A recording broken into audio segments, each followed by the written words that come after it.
नमस्कार दोस्तों, Gurukul of politics पर आपका स्वागत है। मैं हूं आपका दोस्त धर्मेंद्र कंवारी और हमारे साथ मौजूद हैं हम सबके प्रिय डॉक्टर सतीश त्यागी जी। नमस्कार दोस्तों, आज हरियाणा की एक महान शख्सियत का 99वां जन्मदिवस है। अगले साल वो 100 साल उनकी जन्मशती हो जाएगी और आज उनको इसलिए हम याद करते हैं कि 1966 में हरियाणा बना और अब हम हैं 2026 में। कितने मुख्यमंत्री आए और कितने मुख्यमंत्रियों ने राज किया, लेकिन विकास पुरुष केवल एक ही आदमी के हिस्से में आया और वो है चौधरी बंसीलाल जी। और आज उनका जन्मदिन ऐसे मौके पे आ रहा है जब पूरी दुनिया में गुड़गांव के चर्चे हैं। मुख्यमंत्री नायब सैनी पंजाब में जाके हरियाणा के विकास की बात करते हैं, लेकिन हरियाणा का सबसे समृद्ध शहर, ऐसा शहर जहाँ 500 फॉर्च्यून कंपनियों के दफ्तर हैं, जहाँ 250 करोड़ के तो फ्लैट बिकते हैं, आज उस शहर में पांव रखने की जगह नहीं है। इतना पानी पानी वो शहर हो चुका है और हरियाणा के विकास की जो पोल है, उसका जो ढोल है, वो हर जगह फटता हुआ नजर आ रहा है। इसमें कसूर किसी एक सरकार का तो मैं नहीं कहूँगा, लेकिन पिछले 12 साल से ये लोग हैं और पिछले 12 साल से ही गुड़गांव में हर साल वाटर लॉगिंग की जो समस्या है वो पहले से भी ज़्यादा बढ़ जाती है। इसका सीधा सीधा मतलब ये है कि हरियाणा की जो सरकारी मशीनरी है वो पूरी तरीके से फेल हो चुकी है। और रही बात गुड़गांव की, तो गुड़गांव की हालत उस दुधारू गाय जैसी हो गई है जिसका दूध तो ये सब राजनेता पीना चाहते हैं, लेकिन उस गाय को कोई चारा नहीं डालना चाहता, उसके डेवलपमेंट पे कोई ध्यान नहीं देना चाहता। और जब गुड़गांव डूबता है तो इन सब लोगों की इज्जत भी डूबती है, क्योंकि एक गुड़गांव को ठीक करने के ये दावे पिछले कई सालों से कर रहे हैं, लेकिन गुड़गांव इनके काबू में नहीं आ रहा। और इसकी कारण ये है कि जो सरकारी मशीनरी काम करती है उसने काम करना छोड़ दिया है। छोटे स्तर से लेकर बड़े स्तर तक गुड़गांव में अधिकारी केवल इसलिए नियुक्त होते हैं कि वो अपना धन कमा सकें। और गुड़गांव के बारे में ये प्रसिद्ध है कि वहाँ तो पटवारियों ने भी अपने नीचे पटवारी लगा रखे हैं। तो जो ऊपर स्तर के अधिकारी हैं उन्होंने कितना पैसा बना लिया होगा। गुड़गांव एक भ्रष्टाचार का अड्डा बन चुका है और उसमें ये अब सारे एक एक करके डूब जाएंगे। मैं राव इंद्रजीत सिंह जी का एक बयान सुन रहा था, वो कह रहे थे गुड़गांव में वाटर लॉगिंग की समस्या इसलिए है क्योंकि कांग्रेस की सरकार ने वहाँ पे काम नहीं किया। ये अजीब बात है कि कांग्रेस की सरकार में भी वो शामिल थे और पिछले 12 साल से वो गुड़गांव के सांसद भी हैं। तो ये इनकी बेशर्मी है, काम नहीं करना और इल्ज़ाम किसी और पे लगाना। अगर आज बंसीलाल जी होते तो शायद गुड़गांव की समस्या को भी हल कर देते, क्योंकि आज हरियाणा को अगर कोई प्रशासक चाहिए, कोई मुख्यमंत्री चाहिए, तो वो चौधरी बंसीलाल जी जैसा चाहिए जो डिसीजन मेकर हो। और जैसे जैसे ये निकले मुख्यमंत्री और जैसे जैसे ये सिस्टम और ख़राब होता जाएगा, चौधरी बंसीलाल की प्रासंगिकता और बढ़ती चली जाएगी, क्योंकि काम करने वाला व्यक्ति हमेशा याद आता है। तो बंसीलाल जी की तो सार्थकता इस बात में है कि उनके बराबर कोई मुख्यमंत्री हुआ ही नहीं, और हुआ और बराबर तो छोड़ो, किसी ने कोशिश भी नहीं की उनकी बराबरी करने की। और दूसरे मुख्यमंत्रियों की विफलता इसमें है कि वो दावे तो करते हैं हरियाणा को कहीं से कहीं पहुंचाने के, लेकिन हालत हरियाणा की ये है कि हरियाणा का जो सबसे ज़्यादा रेवेन्यू देने वाला शहर है, जिसके रेवेन्यू से पूरे हरियाणा की, ये कहता हूँ मैं, आर्थिक चक्का जिसका चलता है, उस शहर का ये हाल है। तो अगर अच्छी बारी से अच्छा दूसरे शहरों में होगा तो क्या हाल होगा, आप अंदाज़ा लगा सकते हैं। तो इस सरकार ने अपनी इज्जत जो है वो पानी में डुबो दी है। पंजाब के लोगों को यहाँ के देखना चाहिए। त्यागी सर जी, कांग्रेस ने काम नहीं किया, इन लोगों ने क्या किया फिर? इन्होंने सबसे बड़ा काम तो ये किया कि गुड़गांव, जो सदियों से गुड़गांव था, उसको गुरुग्राम कर दिया। ओ, नाम बदल दिया। छोटी बात है। और इसके अलावा ये और कुछ कर नहीं सकते थे, यही कर सकते थे, ये इन्होंने कर दिया। चूँकि नाम बदलने में ये लोग माहिर हैं। बाकी इन्होंने लफाजी करनी है, बकवास करनी है, तो वो लगातार जारी है, उसमें कोई फ़र्क नहीं पड़ता, कोई कुछ भी कहता रहे। जो कांग्रेस में सांसद रहे, मंत्री रहे, पावरफुल लोग रहे, वो भाजपा में आके इनकी वाली भाषा बोलने लगे। ये भी भूल जाते हैं कि वो हमारा ही दौर था। हाँ, तुम ही थे वहाँ, मंत्री भी तुम थे, सांसद भी तुम थे। और मैं तो कहता हूँ कि आप कांग्रेस को क्यों, 1947 से शुरू हो जाओ ना, पहले से। अगर कोई चीज़ 47 या 50 के 60 के दशक में खराब थी, तो जाहिर सी बात है कि वो खराब तो 100-150 साल पहले शुरू हो गई। तो अंग्रेजों से शुरू होना चाहिए, मुगलों से, है ना, कि मुगलों से ही काम नहीं हुआ। हाँ, तो छोटा सा एक गांव था गुड़गांव, और उसमें दिक्कत ये रही कि उसका नियोजित विकास नहीं हुआ, प्लान डेवलपमेंट नहीं हुआ। और ये कहीं भी नहीं है हमारे पूरे देश में, जहाँ भी शहरों में आप जाओगे तो वहाँ ही नहीं। आपको एक पुराना शहर मिलेगा, एक कंपैरेटिवली नया शहर मिलेगा, और एक बहुत ही नया शहर मिलेगा। सब शहरों के साथ ये ट्रेजेडी है, विशेषकर एनसीआर में तो है ही। गुड़गांव के साथ भी ये दिक्कत है। तो गुड़गांव, हमने एक गुड़गांव ऐसा बना दिया जो मिलेनियम सिटी कहलाता है, जहाँ ग्लोबलाइजेशन के बाद में दुनिया की, जैसा आपने बताया, 500 से ज़्यादा फॉर्च्यून कंपनीज आ गई और दुनिया वहाँ रहती है। और वो हरियाणवी भी वहाँ नहीं रहते सर, वो खुद को हरियाणा का मानते भी नहीं है। तो होना तो ये चाहिए था कि हमारे पास शहरीकरण के नाम पे, या कहने को साइबर सिटी के नाम पे, मिलियन सिटी के नाम पर गुड़गांव था, और हम उसे एक आदर्श शहर बनाते। साइंस ने इतनी तरक्की की है कि ये कोई चीज़ बड़ी अजीब बात नहीं है कि भाई ये नहीं हो सकता। हमारे मनोहर लाल खट्टर जी ने तो, मैं उनका बयान पढ़ रहा था कि 1 साल पहले मोदी जी को ये कहा था कि मैं इसको ऐसा बना दूंगा। वो यहाँ पे मुख्यमंत्री भी जा चुके हैं। हाँ, तो बहुत प्रतिभा संपन्न व्यक्ति हैं, उनके पास विजन भी है मनोहर लाल जी के, और वो इसको बना सकते थे। लेकिन 1 साल बाद उनका वो बयान जो है वो फिर से कोट किया जा रहा है कि साहब आप नहीं कर पाए। और ये वादा उन्होंने नरेंद्र मोदी जी से किया था। तो एक मुख्यमंत्री और नेता अपने प्रधानमंत्री सर, पार्टी के सुप्रीमो से जिस तरह का वादा करता और उसे भी नहीं निभाता, तो आप अनुमान लगा सकते हैं कि इनके पास जो है सिर्फ बाहियात बातें करने के अलावा कुछ है नहीं। बाहियात बात कह दो, बकवास कह दो, लफाजी कह दो, मतलब जिस बात में कोई तंत ही नहीं होता, अर्थ ही नहीं होता, तो ये उस चीज़ में माहिर हैं। और आज हम याद कर रहे हैं चौधरी बंसीलाल जी को, तो इनके किसी की तुलना नहीं हो सकती। ये सब ऐसी हैं जैसे गमले में लगे हुए प्लांट होते हैं ना, वैसे। और बंसीलाल विकास का बरगद थे। उनके पास एक विजन था, और विजन ये था कि उनके शायद एक दर्द उनको सालता था कि पंजाब ने हमारे साथ हमेशा न्याय किया, और पंजाब के लोग अपनी प्रोस्पेरिटी को, अपने विकास को इस तरीके से दिखाते थे हरियाणा को कि जैसे तुम तो स्टैंड ही नहीं करते। एक चिढ़ाने वाली वो थी। और ये सच भी है, पंजाब के लोग तो यहाँ तक उम्मीद कर रहे थे कि हरियाणा अपने बलबूते पे एक अलग प्रदेश के रूप में सर्वाइव ही नहीं करेगा, इसका वजूद ही नहीं बचेगा।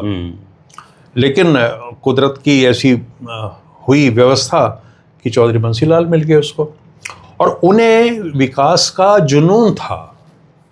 देखिए, विकास तभी होगा, चाहे आदमी का हो, घर का हो, जब जुनून होता है, जुनून कि मैंने हालात को बदलना है।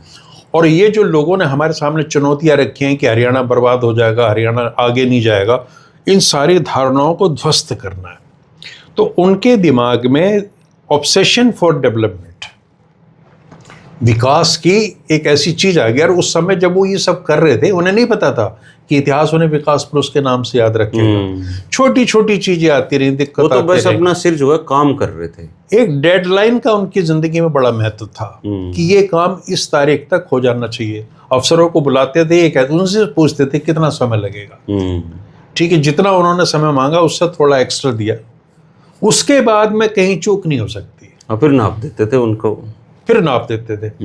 और कितना बड़ा विजन है कि वो चल रहे हैं, प्रदेश में घूम रहे हैं, और उनको जरूरत महसूस हुई कि यहाँ टूरिज्म के कुछ स्पॉट्स बनने चाहिए, हाईवेज गुजरेंगे वगैरह वगैरह। तो उन्होंने वो सारी वो नींव डाली। और तब बजट भी नहीं थे जी, पैसा नहीं था सरकार। वो ये करते थे कि वो फंड को डाइवर्ट कर लेते थे।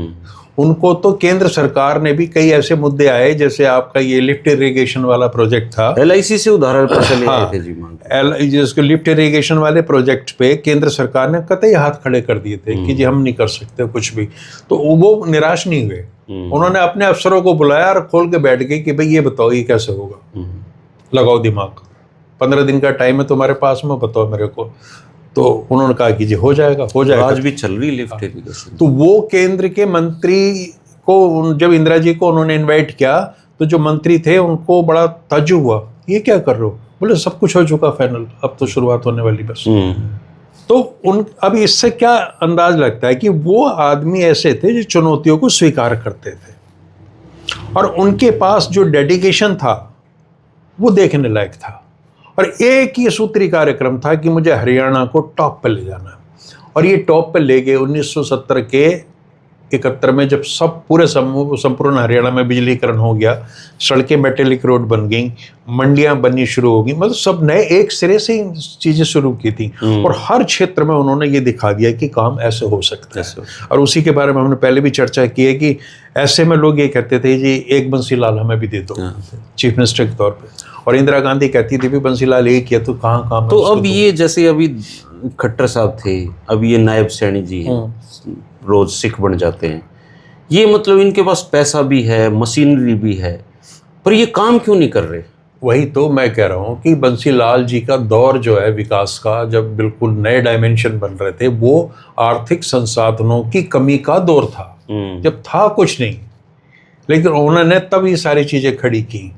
आज अगर इतना पैसा हरियाणा रेवेन्यू दे रहा है, इतनी सारी चीज़ें कर रहा है, अगर इस दौर में बंसीलाल जी के जैसा नेतृत्व मिलता तो हालात ही कुछ और होते। और मैं तो हमेशा कहता हूँ कि पश्चिम के किसी भी देश से हरियाणा में मुकाबला करने की क्षमता है। आप दिल्ली को, आपके पास एक रेडीमेड मार्केट है, तीन तरफ से आप दिल्ली को घेर रहे हो, चारों तरफ हरियाणा की पॉपुलेशन प्लस दिल्ली की पॉपुलेशन मान के चलो आप, जिसकी ज़रूरतों को आप पूरा करेंगे हर लिहाज से। दिल्ली का दबाव कम करते हैं। और दूसरी बात, जब चौधरी बंसीलाल दोबारा आए, ये 96 में हबीबा के रूप में भी आए, तब उनके दिमाग में एक चीज़ कहीं खटक रही थी कि बिजली की प्रॉब्लम बहुत बड़ी है। तो उन्होंने उस समय बिजली का अलग अलग कंपनीज बनाई, कॉरपोरेशंस बनाई, ये तमाम चीज़ें। तो उस व्यक्तित्व के अंदर एक सनक की हद तक विकास के प्रति ललक थी, तो उनकी तुलना किसी व्यक्ति से की नहीं जा सकती। और ये दुर्भाग्य रहा कि बहुत खैर लंबे समय रहे वो, लेकिन उनको अगर उतना ही समय और मिल जाता तो वो हरियाणा में ऐसी नींव डाल जाती कि आज गुड़गांव का जो रोना हम रो रहे हैं, ये सारी चीज़ें नहीं होती। और अब तो खुद मुख्यमंत्री 1.5 घंटे फंसे रहे जाम में। हाँ, खुद ही फंस गए, है ना। ये भी पहली बार ऐसा हो रहा है, और सारी दुनिया देख रही है, क्योंकि दुनिया गुड़गांव में रहती है। और वो दिखा भी रहे हैं, रील बना रहे हैं सारे। हाँ। रो रहे हैं बहुत बुरी तरीके से। मतलब यहाँ कोई भी ब्यूरोक्रेसी की प्रॉब्लम ये है कि वो किसी भी पॉलिसी को इम्प्लीमेंट कर ही नहीं पाते। अब 12-13 साल सब लगातार शासन में हो, और अभी आपको कांग्रेस का दौर याद आ रहा है? तो अब इससे बड़ी और नालायकी क्या होगी? खुद को डूब मरना चाहिए। हाँ, तो इनको तो क्या है, अपनी अपनी जो निजी उपलब्धियां उन पर ये बात करते हैं। मैं तो कंप्यूटर क्लर्क था, मैंने तो कंप्यूटर चलाना आता था, मुझे जीवन में नहीं सोचा था कि मैं कभी चीफ मिनिस्टर बन जाऊंगा। और मेरे पास लिफ्ट नहीं थी, मेरे पास सीढ़ी थी, है ना। अरे भाई, आपके पास तो इतना बड़ा एलिवेटर था मनोहर लाल के रूप में है। सीढ़ी तो दुनिया लिए फिर रही है, हरियाणा में सारे हर एक नेता सीढ़ी से जा रहा है बेचारा, लेकिन आपको तो 100% मनोहर लाल की कृपा से आप बने हो, और इससे बड़ी लिफ्ट क्या चाहिए। लेकिन चूंकि कहनी है तो कहनी है। तो मैं तो रात के 12 बजे तक इसलिए लोगों से मिलता हूँ कि वो देखने आते हैं कि मैं सच कह रहा हूँ झूठ कह रहा हूँ। मतलब इन सारी लफाजी का कोई अर्थ है इन चीज़ों से? आप डिलीवर करो।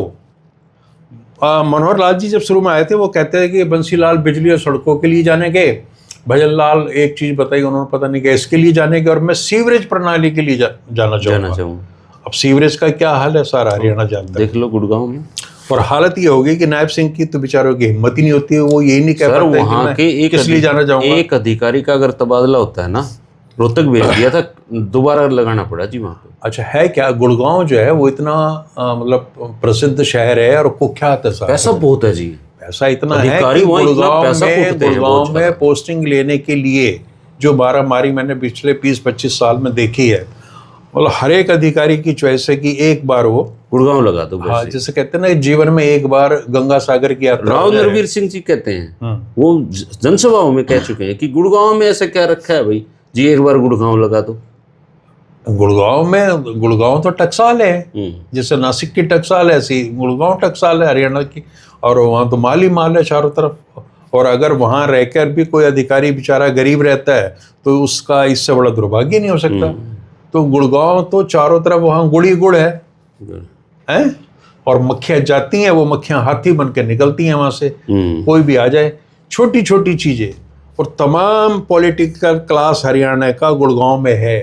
हर एक मंत्री का सिस्टम वहाँ पे है, मंत्री का, पूर्व मंत्री का, जिसके विधायकों पास के, भी सबके पास 2 पैसे हैं उसके गुड़गांव में जमीन जरूर मिलेगी जी। है। हाँ, मतलब गुड़गांव में अगर किसी के पास एड्रेस है कि उसका अपना है, तो वही सच में बड़ा आदमी माना जाता है। और आप कल्पना कीजिए, और एक भी नेता हरियाणा का ऐसे नहीं जिससे गुड़गांव में संपत्ति ना हो। 261 करोड़ का अगर वहाँ पे बंगला खरीद रहे लोग, 261 करोड़, मतलब कमाल है। कमाल है जी है। और हाल ये है, बंगले में जाने के लिए किस्ती चाहिए।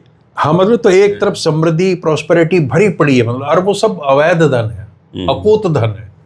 और वो क्या बोलते हैं, गोल्फ रोड, फलाने रोड, हमारे तमाम नेताओं और उनसे ना जी, जो कॉर्पोरेट कंपनी, उनसे आप पूछोगे हरियाणा का मुख्यमंत्री कौन है, उनको पता नहीं है। दे आर लीस्ट लेना देना नहीं है उनमें। अच्छा, ये क्या बन गई हमारी, ये एनुअल फिनोमिना है। ये तो जब पानी वाणी भरता है ना, तब उनको पता लगता है कि हम हरियाणा में आप ये बताइए कि जो लोग सोशल मीडिया पे या मीडिया में काम कर रहे हैं, क्या पिछले 15 सालों से 20 सालों से यही नहीं करते डिस्कस हर साल जो हम कर रहे हैं? अगले साल भी करेंगे, गारंटेड बात है, यही बात करेंगे। चौधरी बंसीलाल को उनको 100वें जन्मदिन पे याद करेंगे और फिर उनको कोसेंगे बैठ के। ये हो गया एक रूटीन है, एनुअल फिनोमिना है।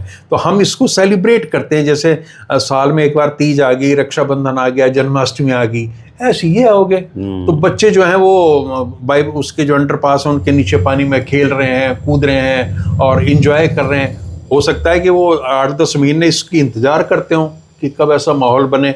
और जो जाम में फंसे हैं तो उन्हें पता है कि ये होना है ना। और छुट्टी कर देते हैं, मुख्यमंत्री भी हो गए, जाम में फंस गए।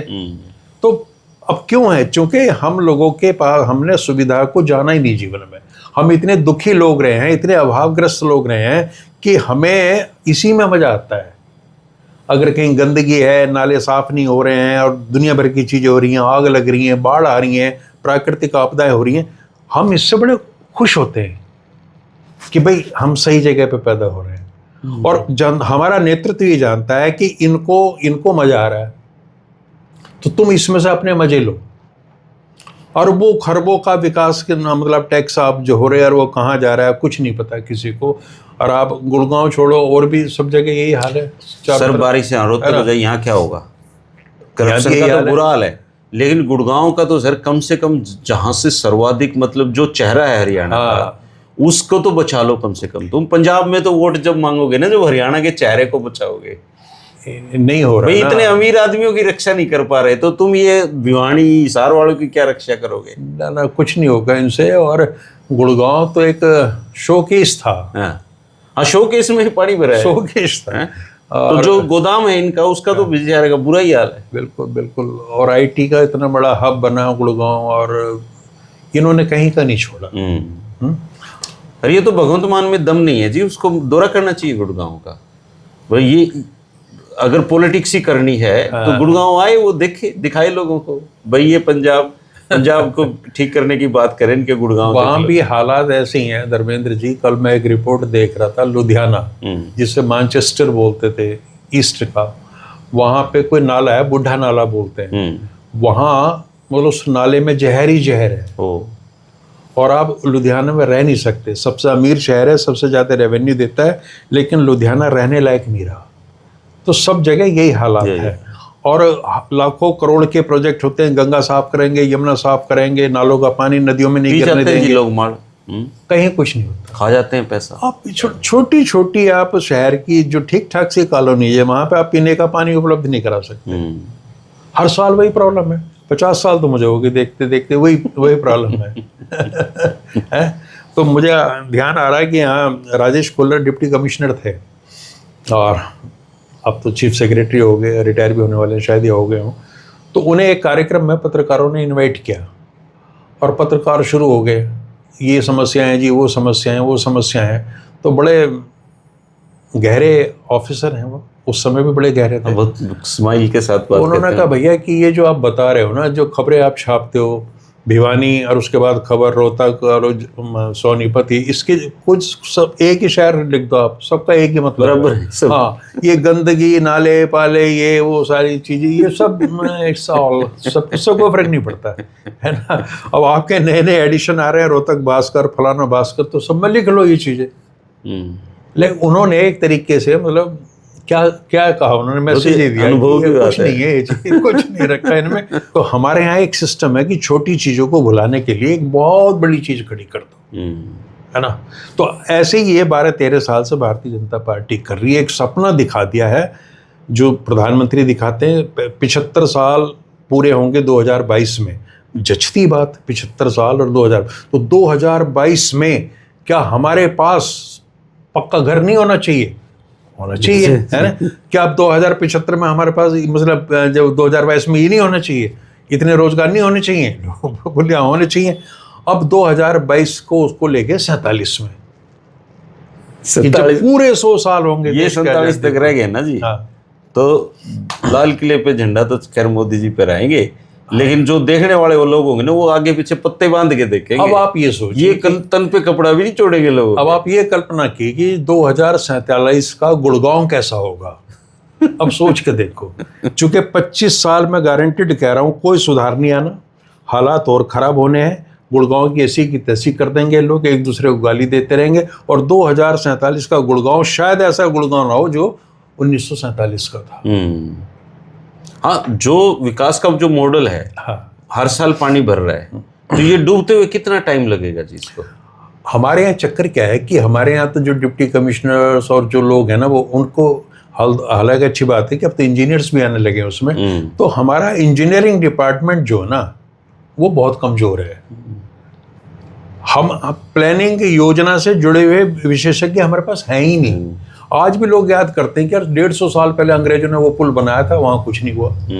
अभी हमारे गडकरी जी ने स्पेस टेक्नोलॉजी से जो बनवाए हैं सारे के सारे, वो एक बरसात में टूट गए। और आप देखिए देश की संसद, मतलब हैरत आती है यार, शर्म आनी चाहिए, वहां नदी बह रही है, पार्लियामेंट में नदी बह रही है, और किसी गधे के दिमाग में, हाँ, किसी गधे के दिमाग में ये बात नहीं आई कि जब बाहर बारिश होगी तो सांसद निकलेगा तो एक रास्ता पोर्च बना दें। पोर्च नहीं है उसमें, वो खड़े हैं बेचारे अटेंडेंट्स, वो छतरी लिए, वो उसको वहां तक, इतना दिमाग नहीं है। पता नहीं किसने, कहाँ से ये चीजें आ रही हैं सारे के सारे। तो जब आप देश की संसद 1200 करोड़ रुपए लगा के आप उसको सुरक्षित नहीं रख पा रहे, स्पेस टेक्नोलॉजी की सड़कें हैं ना, बड़े बड़े गड्ढे हो रहे हैं। हाँ, तो स्पेस टेक्नोलॉजी का मतलब, स्पेस का मतलब आकाश हवाई से फेंकते रहो, वही लप्पाजी वाली टेक्नोलॉजी है। वो इस्तीफा पहले तो कहा मैं रिटायर हो रहा हूँ, फिर कल बदल गए। वो कौन? गडकरी जी। वो टेस्टिंग होती है, डाल के देखते हैं थोड़ा सा इसका क्या असर होगा, क्या होगा। हो सकता है उन्हें किसी ने बताया हो कि भाई तैयार है मोदी इरशाद हो कि दे तो इस्तीफा, ले लेंगे। तो उन्होंने फिर कहा होगा भागवत जी से, क्यों मरवा दिया मेरे को? भागवत जी खुद अमेरिका, तो वो बोले कि मैं सरकार नहीं, मैं तो ट्रस्ट की बात कर रहा था, है? तो फिर बदल गया एकदम से। लेकिन कहीं ना कहीं कुछ ऐसा चल रहा है, कह रहे जंतर मंतर में फंडिंग गडकरी नहीं कराई, इसलिए गडकरी का काम तमाम। हाँ, ये भी है, लेकिन वो मोदी जी के स्वभाव से शायद अभी अच्छी तरह परिचित नहीं है। मोदी जी ने उनका इंतजाम कर दिया। अब रिजल्ट कब आएगा? 15 दिन बाद, 20 दिन बाद आ जाएगा, क्योंकि मोदी जी छोड़ते किसी को नहीं। वैसे राष्ट्रवाद अमेरिका तक पहुंचने लगा भागवत जी को। हाँ, भागवत जा रहे हैं, वहाँ लोग विरोध कर रहे हैं, और वहाँ भी टेस्टिंग करने जा रहे हैं, दुनिया को दिखाने जा रहे हैं कि आरएसएस कितना बड़ा ऑर्गेनाइजेशन है, और 100 साल पूरे हुए हैं तो भाई संघ। और मेरे ख्याल, मुझे याद नहीं पड़ रहा कि कोई संघ का सरसंघ संचालक विदेश में जा रहा हो, और इतनी बड़ी यात्रा के लिए। तो वहाँ भी चूंकि एक पूरी 10-12 साल में मूर्खों की सेना तैयार की है जगह जगह, तो उनको समझाने जा रहे हैं। और विरोध भी काफ़ी हो रहा है, कनाडा में भी हो रहा है, वहाँ भी हो रहा है, लेकिन मान अपमान से ऊपर उठे ये लोग हैं। ये इनको ना, वो कौन सा एक बेईमान फिल्म आई थी, उसका गाना था, तो मोदी जी जब खट्टर साहब से मिलेंगे, पूछेंगे नहीं कि 1 साल लिया था तुमने, 1 साल वादा करके आए थे, तुम क्या रहा था? नहीं, वो किस मुंह से पूछेंगे, उन्होंने बहुत बातें कर रखी हैं। तो 2 मुख्यमंत्री हरियाणा में। अब तो वो हंस के ये कहेंगे, मनोहर जी आप भी चेला हूँ आपका। मैं भी सीढ़ियों से आया हूँ, लिफ्ट से नहीं आया हूँ। और कहानी ये है। हाल तो तब है सर, हम्म, एक्चुअली में क्या है, ये जो नहरें हैं, ये सीवरेज है, इसमें सफाई हुई कि नहीं हुई, इसका एक बार बारिश में सब धुल जाता है जी पीछे का। मतलब कितना ही पैसा खा लो इसमें, कितना ही पैसा खा लो। मैं एक बहुत ही छोटी पोस्ट पे है नहर महकमे में भाई, वो मुझे बता रहा, अपना दर्शक था, बोले जी 8 करोड़ रुपए नहरों के लिए आए और 8 करोड़ में इन लोगों ने 50,000 रुपए भी नहीं खर्च किए, सारा खा गए, सारा का सारा पैसा गड़प कर गए। भ्रष्टाचार बोला जी इतना हो गया है, हमारे डिपार्टमेंट का तो बहुत बुरी हाल है। तो यहाँ मैंने कहा तो सब जगह यही है। कागजों में पुल बनते हैं, कागजों में ही बरसात में वो बह जाते हैं, कागजों में उनका फिर से पुनर्निर्माण हो जाता है और वो फिर बह जाते हैं। ऐसा ही- ऐसे बहुत पुल हैं जो 50 साल से बन रहे हैं, बिना बने ही बन भी जाते हैं, बह भी जाते हैं, है ना।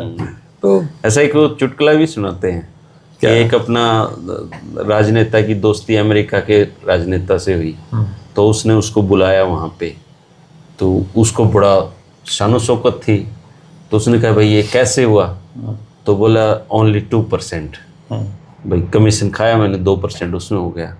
फिर उसकी एक दोस्ती किसी और दूसरे देश में हुई, उसकी उससे भी बड़ी शानो शौकत, तो उसने कहा 5%।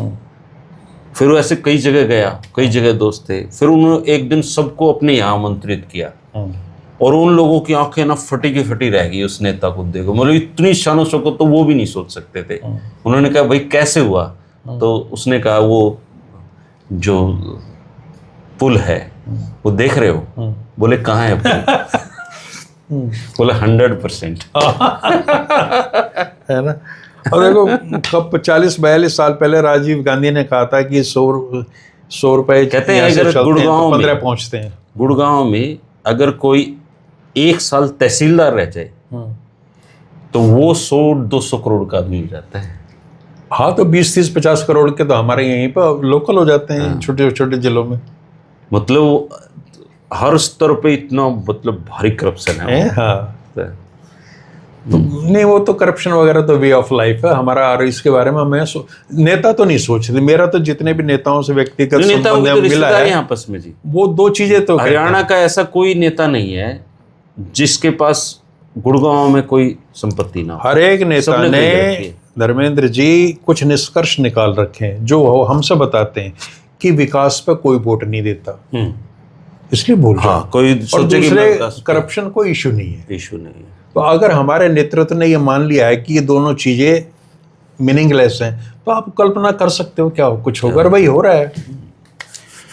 तो स्थितियां और बिगड़ती जाएंगी दोस्तों। लब्बो अब यही है, सरकार के भरोसे अब ये सिस्टम चलने वाला नहीं है, सिस्टम कोलैप्स हो चुका है।